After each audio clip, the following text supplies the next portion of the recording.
how can I be a role model for someone if I'm not putting in as much work, as much respect, as much dedication, as much passion, if they are doing it?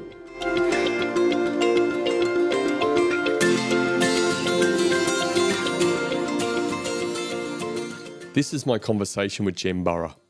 Jem is 24 years old and a serial entrepreneur from Germany. With his Google Ads agency AdCubator, Jem and his team have spent more than $318 million profitably. He's now building his own e-commerce brands and acquiring other marketing agencies. He's leading a team of 103 people currently, and it's growing rapidly.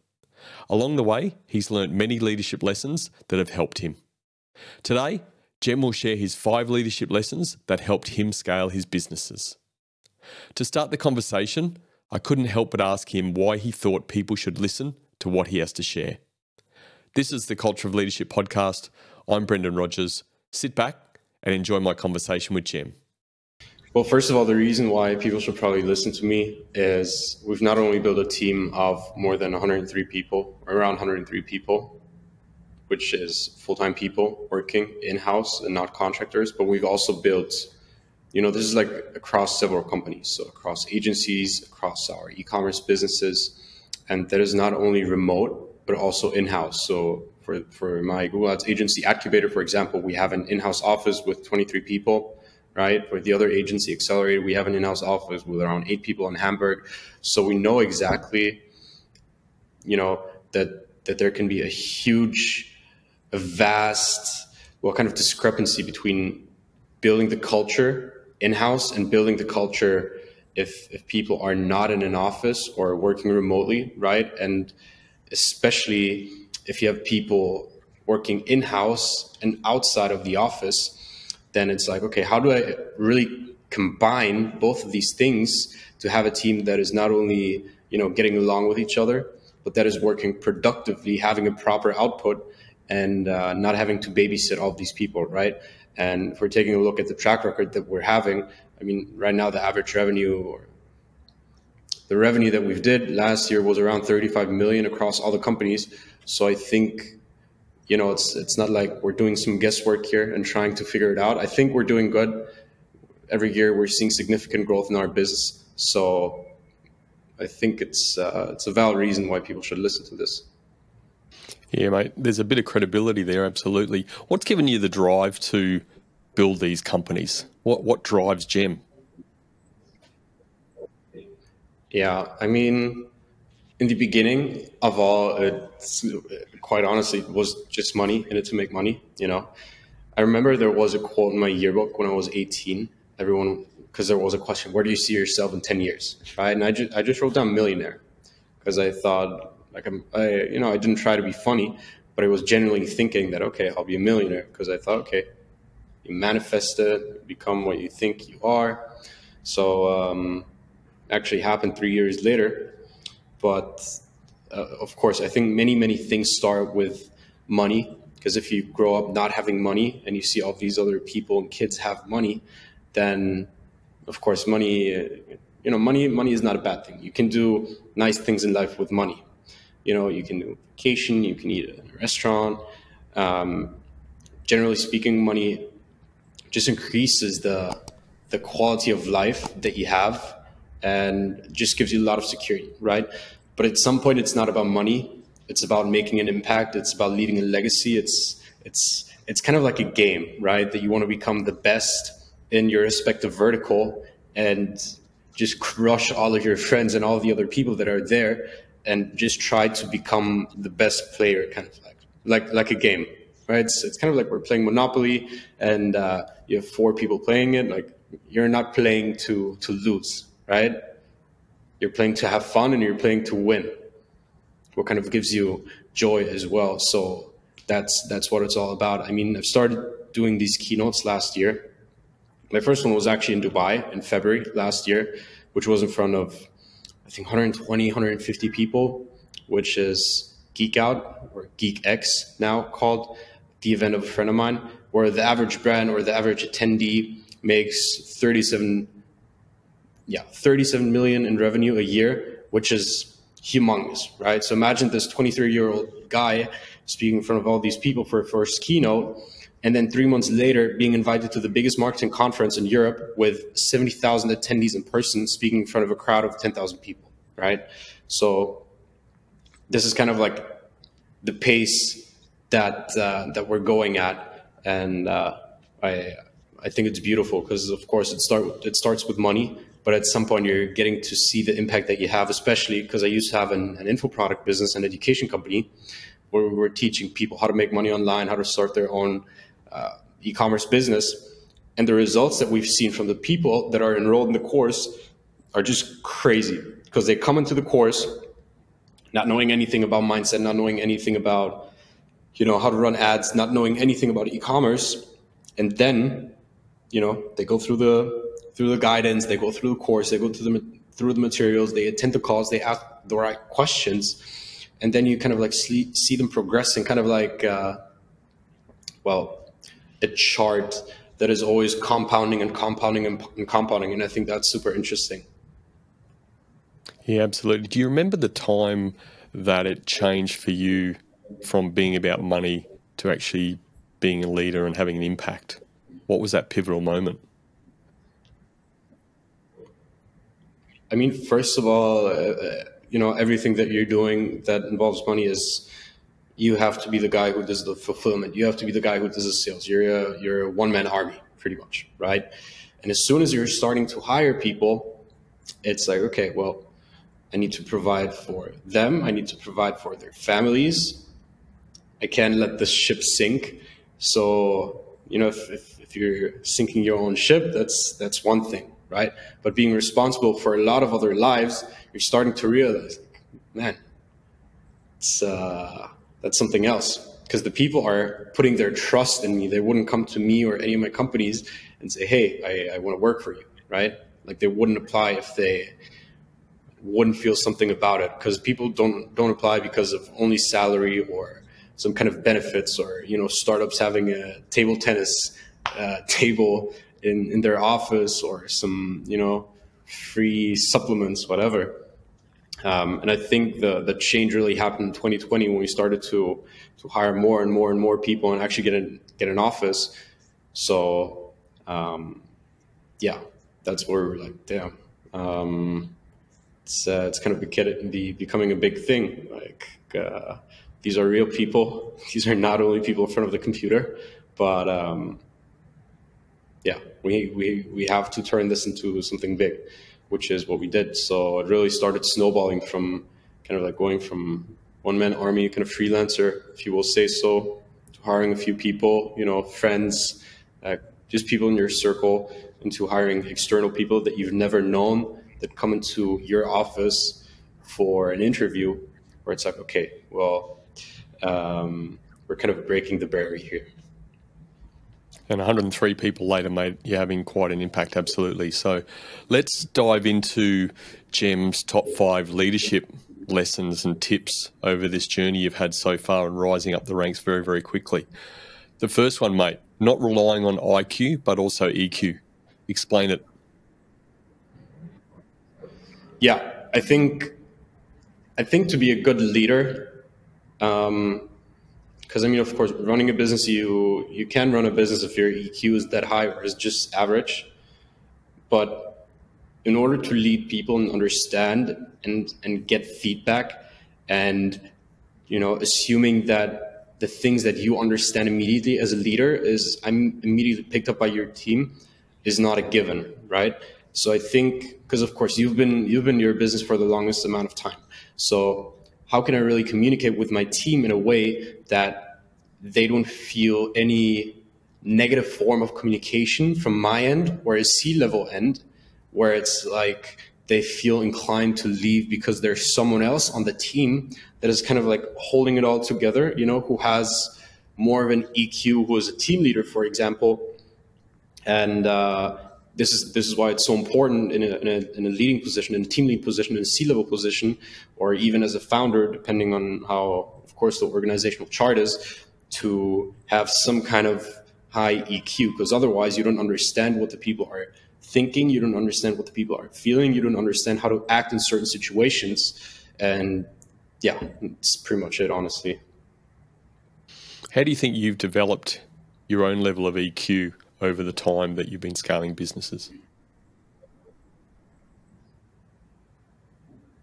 It's a good question. I think the main thing I did to develop kind of a high EQ is not only read a lot of books, but also talk to a lot of people and people all around the world. Traveling is something I could never really afford until, start to make money, of course. And then I started traveling a lot. In 2020, I've been to 10 countries. Last year, I've been to 15 countries. Last year, I've had more than 50 flights, which sounds kind of nice. It was honestly very draining, and I would never do it again as much. But you get to meet people all over the world, right? Especially if we're talking about marketing and e-commerce. You're in this vertical where, of course, there are people in Germany doing e-com and marketing, but the bubble back then, 2017, 2018, when I started, wasn't as big as it is right now, right? So you have to go out of your comfort zone and talk to people, and in order to just make these significant connections and make sure that you are exchanging your knowledge with other people, right? Whether that is through some kind of community, some kind of forum, some kind of group, some kind of masterminds, some kind of events, or whatever it is. And this is how you really get to start to talk to people. And I think, of course, by nature, you have some kind of IQ level, EQ level. But of course, there's ways on how you can improve it. And this is one way, for example, just talk to a lot of people, just make sure that you study social dynamics in a way that you understand what is appropriate to say in what situation and what is not appropriate to say in another situation. It's super interesting to see when people go to a party, for example, or let's say you would be going to a party and you would know one person and there are 100 people. You would know one person, that's it. The way you are integrating yourself into the party is a super interesting way to see if you have some kind of EQ. There's actually a super funny story. We were at an event, like a goodbye party for a friend of mine, and there was this woman, and she's actually in Dubai right now, which is kind of funny. There was this woman, and we were in our circle just talking and just having a chat. And then no one knew her, and she just started introducing herself, and then some other people came, or turned around, who weren't part of the conversation. And then she said, oh yeah, we were just introducing and exchanging names. Kind of so smooth that it's not awkward, but it's very genuine and has a very, very good flow of the conversation. So it doesn't go off track, or it's this weird introductory thing where you're like, oh, I don't really want to meet this person. But it's super smooth because no one feels that they have to go out of their comfort zone, because she just seems so genuine and so nice, So this was one moment where I was like, man, this woman's super high EQ. Yeah, great story to reinforce the message about it's not just IQ, it's EQ, a key part of leadership. Let's go on to the second point, mate. You mentioned to me feedback culture is critical. Tell us a bit more about that. Yes. I think it kind of revolves a bit to the first point, because if there's some miscommunication, which is always going to happen, or some misunderstanding, it's about how do I communicate that, back to the person who said it, or back to the user who received it, right? So within this feedback culture, of course, we could talk about operations here and say that there is a problem within a certain, structure or process or whatever. But this is more so about if shit goes down, if there's something wrong, how do I make sure that this feedback is reinforced to the user or the sender directly without having a negative connotation, but because you can send a message in two ways. You can have a positive connotation, you can have a negative connotation, right? You could say, for example, hey, if we're talking about a super simple real life example, I'm thirsty, bring me water, right? We'll kind of have a negative connotation. I didn't say please, I didn't say thanks. And I said, I'm thirsty, go do it for me, right? It's not really a polite way of saying things. However, if I were to say, man, are you as thirsty as I am? You're kind of close to the fridge. Would you mind bringing me some water if you're already there? It's kind of like a totally different thing, right? It's not the best example, but it's something that I just came up from top of my head. But it totally reinforces the message in a totally different way, that it doesn't seem, rude, but it just seems very polite, right? So I think this is why feedback culture is so incredibly important, because again, you can send messages in two ways, and especially if you're trying to send a message that has a positive enforcement, but you might have used the wrong word. It might have come out in a different way, which is a bit negative, but you don't know for a fact, right? So this is why it's important to always talk to each other. I mean, this is what keeps people in marriages, right? Talking with each other. So feedback culture is super important. Yeah, once again, I couldn't agree more. And guess what I'm hearing you say is that ability to have the emotional intelligence, that level of connection and rapport building, whatever you want to call it, the first point you referred to, that definitely underpins and supports the ability to create a really good feedback culture. Would that be fair to say? Definitely. Okay. What have you done over the time that you've been growing these businesses, and again, leading it to 103 people and counting so far, to really double down on the feedback culture, your ability to set the standard around that and have other people follow? Yeah. We have first of all, it depends, because there's in-house and there's people working outside of the office just because of their location. But to maybe generalize it, first of all, it's having a proper feedback culture where, and this kind of, again, goes back to the point before, where if there is something badly communicated, then there should be, no one should be scared of getting canceled or fired or anything just because they're raising their voice and actually speaking up about a problem that has happened in the company, right? And it doesn't matter what kind of position it is, because it's all flat hierarchies for us. Just because I'm the CEO, it doesn't mean that I'm something better than someone who's in customer support, right? They're doing something different. The work that they're doing is equally as important as the work that I'm doing. So it's important that they shouldn't feel inferior to me just because I'm in charge of the company, so to say. How we are properly enforcing it is, first of all, that having weekly meetings where we discuss basic stuff, having C-level meetings, and then having feedback meetings at the end of the week every Friday, where like, okay, 2 meetings, one for the operational side of things, of course, and one just for like, okay, what went well, what went bad. And we also have weekly reports in Slack where it's just like, okay, this is good, this is good, this is good. We also have submissions where every employee can say, okay, this is how I felt about this week, this is how I felt about this week, this is good, this is neutral, this is pretty bad, could be better. And if you don't know what's not working inside of your company, or things that are not working smooth, then how are you supposed to improve things that are not running smooth without having the feedback, right?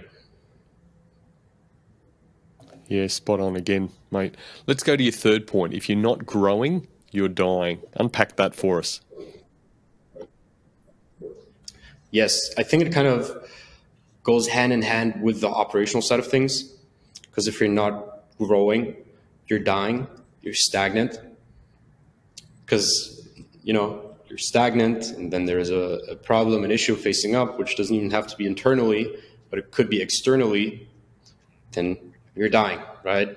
And then your revenue chart is going down, your MRR, ARR is going down, whatever chart we're talking about.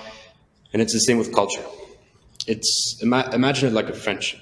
You're talking to your friend, you're meeting, having fun, going for food, or imagine it like dating, right? You go on a first date, you go on a second date, you go on a third date, blah, blah, you get to know each other. There's no fights in the first few dates. And then after you get to meet her, there's like some sides that you wish you maybe would not have uncovered, but you still have to deal with it because, everyone has some kind of issues, or everyone has something that, you know, you wish you didn't have. And this is why personal development is so important, because we're all working on ourselves. And it's the same inside of a company, right? You always have to grow. You always have to grow. You always have to educate yourself on how you can make things better, not only on the operational side of things or the leadership side of things, but also in terms of culture, and how can we keep the team super tight, super connected, super inclined to work with each other, right? Can we like have a team event, for example, where we're connecting in-house and remote? Is there a way on you know, playing games, for example, inside of the company once a week? Is there like some kind of psychologist that could come in, you know, where people could talk about the things, or some English lessons where you have a teacher or an agency come in, where you put in all of the employees that are speaking English and just have them go through, you know, these weekly hours of courses, right? Because at the end of the day, it makes you not feel like a job that you're working, but it genuinely feels like friends, like community, and like family, right? So whenever we're talking about the team, inside of Slack, you can always see that everyone says family, family, family, not like my colleague, because I'm not a big fan of the word colleague. Let's focus on Jem again and the you're not growing, you're dying, personal development. What have you done over the time to be very, very deliberate around your own personal development? Yeah, read a lot of books. Right now I'm looking at the book. It's my favorite book ever. It's Psycho-Cybernetics by Maxwell Maltz. Amazing book, because you actually get to uncover, you know, I'm not going to talk too much about it. I think it's more interesting if anyone who's listening to this is just picking up the book and reading it. It's the best book I've read in my life. So especially because it's in the space of personal development, so I cannot recommend it more to anyone. It's a great gift for people who are going through some stuff or just want to develop further. But read a lot of books, travel, discover new cultures, and you know, everything that goes hand in hand. Discover new cultures, discover new foods, talk to new people, just experience life in different countries. I've moved I've lived in different countries all my life, starting from the point whenever I started making money. So 2020 pandemic hit, I moved to Sweden, lived in Sweden for half a year. Then 2021, moved to Mexico. And back then in 2021, because of, you know, all the things that have been going on, the borders from the US and Germany were still closed. So you couldn't fly from Germany to the US directly. And at that point in time, I was still living again in Germany, at least for 3-4 months. Moved to Mexico, was getting tired of Mexico, went to the US, lived there for some time. Moved to Dubai in September, stayed there for a few, moved to Bali in December, or pretty much just wanted to visit for a month, ended up staying 2.5 months and lived there this year, 6-7 months out of the year, I think. Talking to other people, talking to people of other cultures, looking into other things that people are doing. So not only staying inside of your bubble, which is marketing for me in e-commerce, but also, you know, making sure that you have friends and people outside of the bubble that you're talking to. Because if you're only restricted to this one single thing, it's kind of getting, I wouldn't say it's getting boring, but there's like some things missing from the outside, I feel like, you know, some impulses. I think it's also important to always start learning new things, start doing things that you feel uncomfortable doing, conquering your fears. I'm super scared of heights, for example. I'm on the 15th floor right now, and I have a pretty hard time going to the edge of the balcony and looking down. I couldn't do it. However, I can go skydiving without any problems. I can go paragliding without any problems. And because I'm just like, I'm trying to be very rational about it, right? If I know I'm attached to a guy who's done 4,500 jumps, who has one wife, who has 2 kids that are 3 years old and 7 years old, what are the odds that he would commit suicide or would die after 4,500 jumps? Statistically speaking, of course, the likelihood of him dying would only go up if he's had 4,500 jumps without any issues. But then again, practice makes perfect, and it comes with the experience. So it's all about looking outside of your bubble. It's all about, doing something that you feel uncomfortable doing and just learning new skills, developing new friendships with people, and, not trying to say no to everything, but being open to things.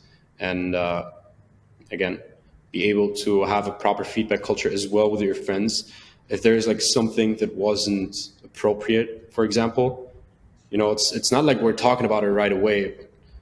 It's also not an intervention where like, okay, we have to talk, but we're talking with each other, which is very important, because otherwise, if he or she fucked up on something and we're not talking, and like this person doesn't even realize, like, how is he or she supposed to improve if they don't know, right? And this is what's so important in teams and leadership and friendships and relationships, that you're talking about these things and making sure you're kind of ironing everything out as good as you can. But there's always going to be new things popping up, right? So it's about making sure that whenever there's something, you're ironing it out, and it's not going to be perfect. It's never going to be perfect, but you can try and make it as smooth as be.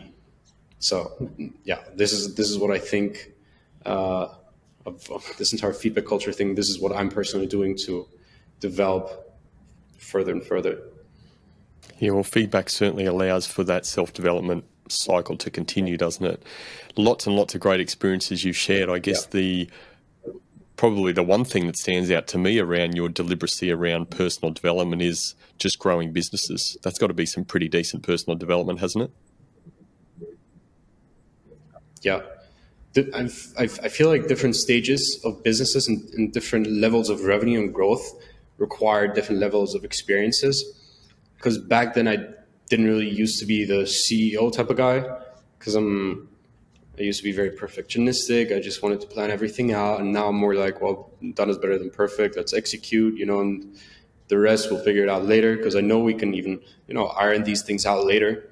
So, I'm still doing some CMO stuff, but right now it's more so about CEO things. And I really see myself growing and flourishing in that respective role. And like thinking 1, 2, 3 years back, I wouldn't really say that this is something that I'm, that this is something that I would see myself in position wise. But I feel like strategizing and all of these things such as business development are things that I'm growing a lot, and see myself having a lot of fun and actually being able to provide a lot of value to the business. Before we move to your fourth lesson, what's given you the courage to even try all these things, put yourself in these positions and just give it a crack? Why not? I think sometimes people tend to overcomplicate things. As I said, trying to be super perfectionistic about things. And if you're not trying these things, like, how are you supposed to know if you're really good at it or not? You could ask the same question about, okay, so why did you decide to go into e-commerce? Why did you decide to go into marketing? Well, I think it's incredibly, first of all, the potential that you have inside of these verticals is insane. And I just thought it was interesting, right? As simple as that, honestly. Let's talk about your fourth one. Culture is king. Yeah. I think the fourth point, culture is king, kind of combines everything that we've talked about before, right? The positive versus the negative aspects. Because again, if something within your culture is negative, it's not only going to reflect negatively on your team, but it's also going to reflect negatively on your performance and your output of your business. So, of course, the number one goal in every company that is not a nonprofit organization is to make profit, it's to grow. If you're not growing, you're dying, right? And it kind of goes hand in hand to the other 3 points, because if all of these things are not enforced, what's going to happen? Well, your business, your employees are not going to be happy. What happens if employees are not happy? Well, they're not going to be as productive. They're not going to be as effective. They're not going to take their job as serious as they would if they would feel they are part of something bigger, part of a family, and not just a number inside of a company, right? So this is why culture is king. If you don't have a culture, like, what the hell are you even doing inside of your business? Because these are real human beings. These are not just some kind of domino stones that are there that you put into a system. If you're trying to be that person, you can go to Google, you can go to Facebook, you can go to Apple, because, at the end of the day, of course, everyone is replaceable because everyone is part of this one system and you're trying to streamline everything, right? But what would you feel more comfortable with? Would you feel more comfortable in being this, employee number 37,459 and being replaced by someone else who has the same qualifications or even better qualifications or less qualifications, just because, you're not performing as good and the only output that you have is measured by some kind of OKRs and KPIs? Or is it also the growth, the perspective, and everything that the business has on your end, right? So this is why culture is king. If you were overhearing one of your employees, one of your family, let's say you like that word, so one of your family in your business talking to somebody outside of your business family about the culture of the business they're linked in, how would you like them to be talking about it? How would you like them to be explaining it and describing the culture that you're building? Exactly like I've done it before. Whenever we always see it on their personal Instagrams, for example, right? Mm-hmm. Whenever there's some great success, some or Christmas presents being sent out, or anything positive happening inside of the company, they're always sharing it on their Instagram, right? They're showcasing what they're not only things are happening or gifts or anything, but they're also sharing everything related to their work. They're always sharing it with the company logo. They're always sharing it with a company name. They're always tagging the company or the companies on Instagram. And this is like where I'm really starting to think, okay, if the employees are posting in their personal life about what they are doing in their day-to-day, in their 9 to 5, in their 40 hours a week, what they're doing with their friends and family and everyone else, then that doesn't mean that they're showing face. They're representing us, right? They're proud to be inside of this team. And, once this started to happen, I really understood that, because of course, culture is not a thing that you're building from day one. If you're building a business, the first thing you're thinking about is definitely not culture. You're thinking about culture once you start hiring people, once you maybe have an office, and once you have people go there, right? But once that happened, I really understood that culture is something that you really need to put emphasis on. Because again, like, if the people do not feel well, then you're doing something wrong. And I'm 100% sure, not 99.99, I'm 100% sure that anyone who's working with me who would be here instead of me, they would be saying the exact same thing about it. And the good thing is I can say the exact thing from retro perspective. If someone would be talking about any one of my employees, and I see it all the time with my assistant, everyone says, man, she's so fast, she's working so hard, she's so dedicated, she doesn't make any mistakes. And this is exactly, this is the perfect scenario, right? You don't want to employ someone who's making a lot of mistakes. Like, mistakes happen and they can be ironed out.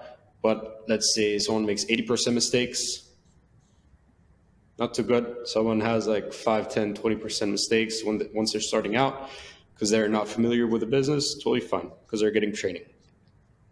And this is exactly how it should be, right? People should be showing face for your company and the work that they're doing and everything that is connected to it.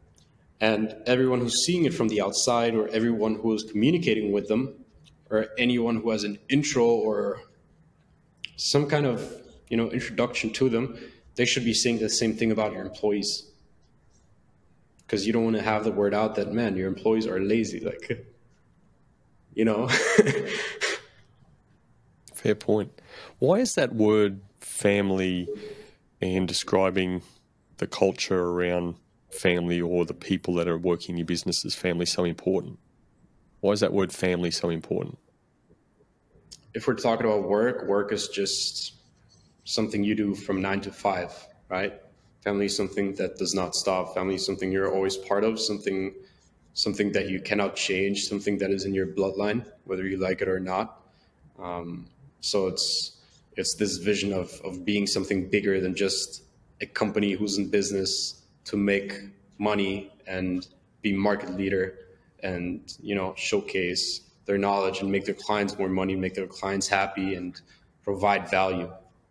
So this is like why it's all about family and why this word is so incredibly important.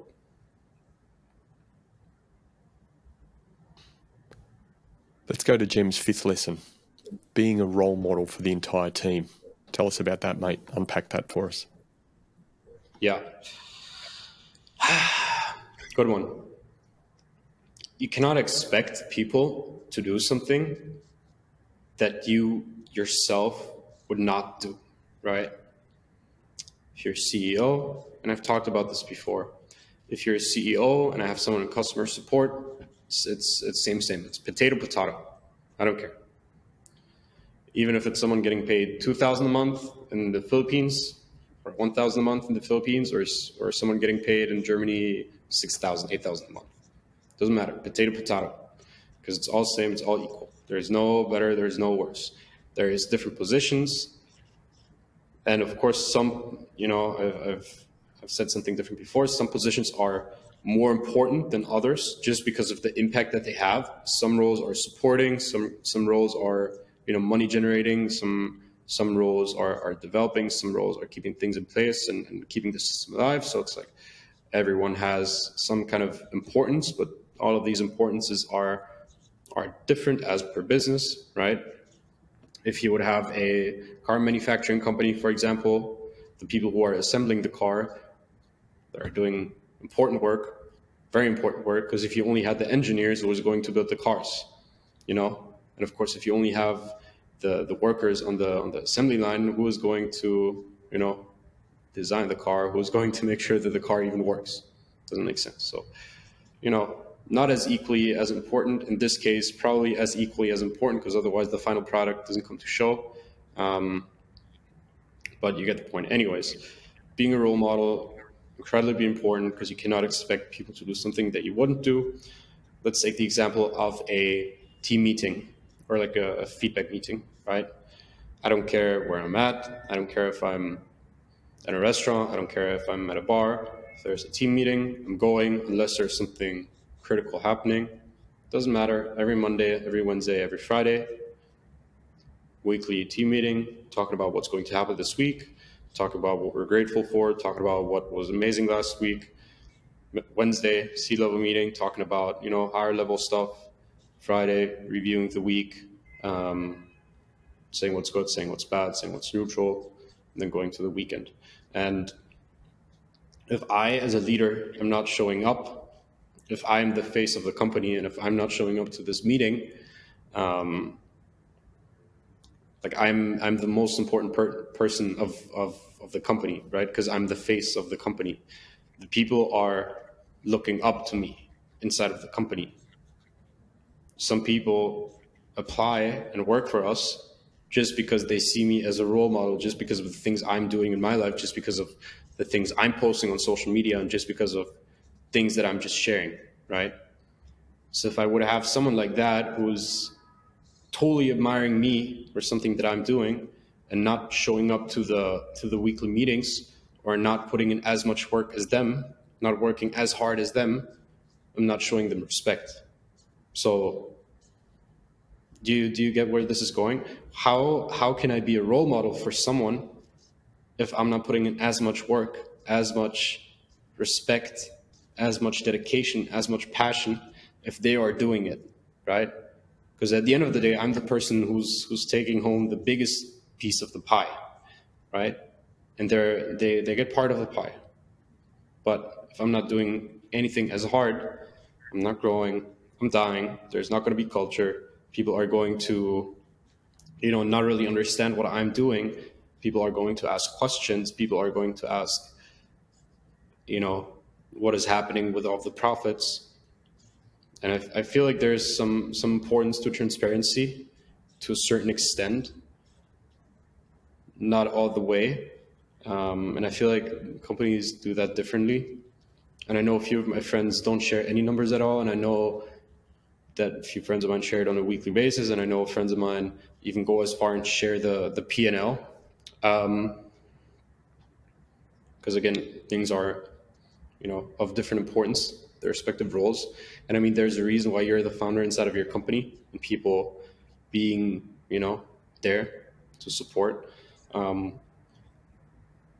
But if I wouldn't go into the team meetings, if I wouldn't be putting in the work, if I wouldn't, have my back of my team, then nothing would work. One example, for example, happened 2 days ago. There was, the client thought there was something urgent.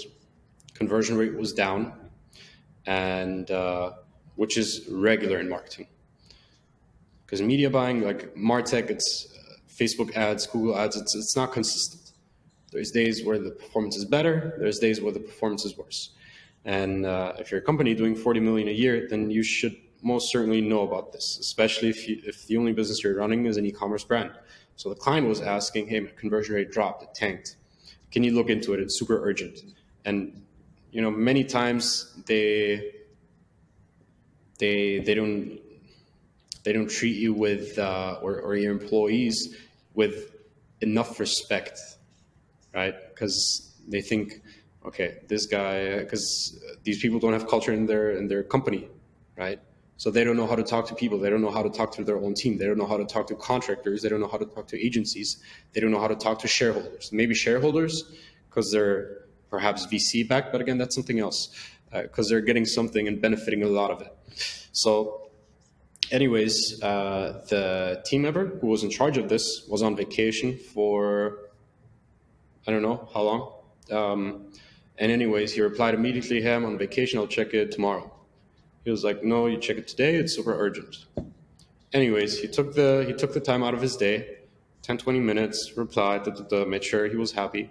And the client didn't say thank you. I'm like, okay, so this guy said he was on a vacation, and then, like he's taking his valuable time out of his day, and then he's not even being thanked for putting in hours, even though it's his day off, because he's not supposed to work if it's his day off, right?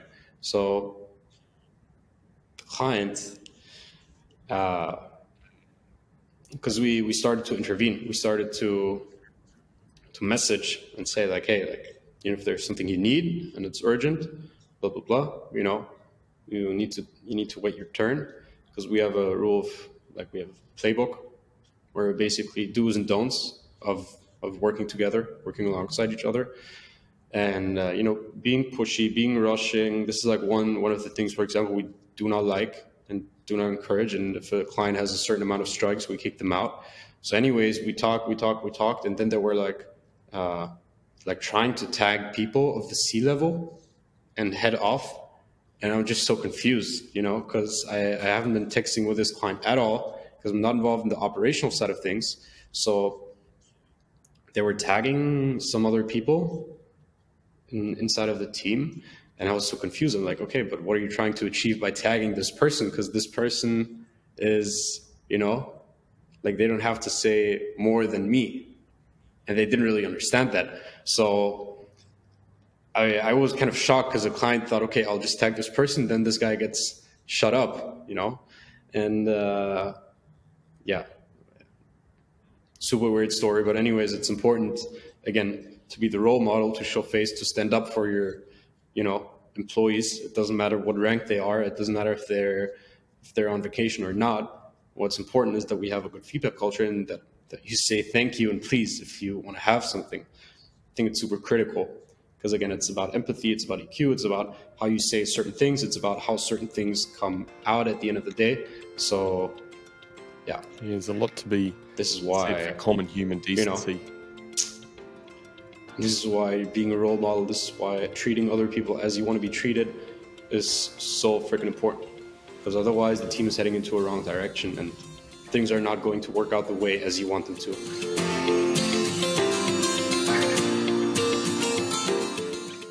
As I spoke with Jem, I felt his confidence come through. The confidence in the journey he's on and his confidence in his ability to get there. Confidence creates comfort in being vulnerable. Jem shared how he keeps growing, learning from others, and taking feedback. It's this level of vulnerability that created his leadership reflections and his ability to share his top 5 leadership lessons. These are my 3 key takeaways from my conversation with Jem. My first key takeaway: confident leaders nurture a feedback environment. Giving and receiving feedback in a positive and constructive way is important. An environment of feedback helps employees feel valued and supported in their growth. This often leads to more motivated, productive, and collaborative employees. My second key takeaway: confident leaders emphasize the importance of culture. When it comes to building a successful business, culture is critical. You want your employees to be proud advocates for the company, not detractors. Celebrating success, openly sharing opinions and experiences, and supporting employees' learning and growth all help emphasize the importance of culture. My third key takeaway: confident leaders are positive role models. They understand the importance of being a role model for the entire team. They demonstrate common courtesy with please and thank you, and stand up for their employees. Through their everyday interactions, they exemplify dedication, passion, and commitment. So in summary, my 3 key takeaways were: confident leaders nurture a feedback environment. Confident leaders emphasize the importance of culture. And confident leaders are positive role models. What were your key takeaways? Let me know at thecultureofleadership.com, on YouTube, or via our socials. Thanks for joining me, and remember, the best outcome is on the other side of a genuine conversation.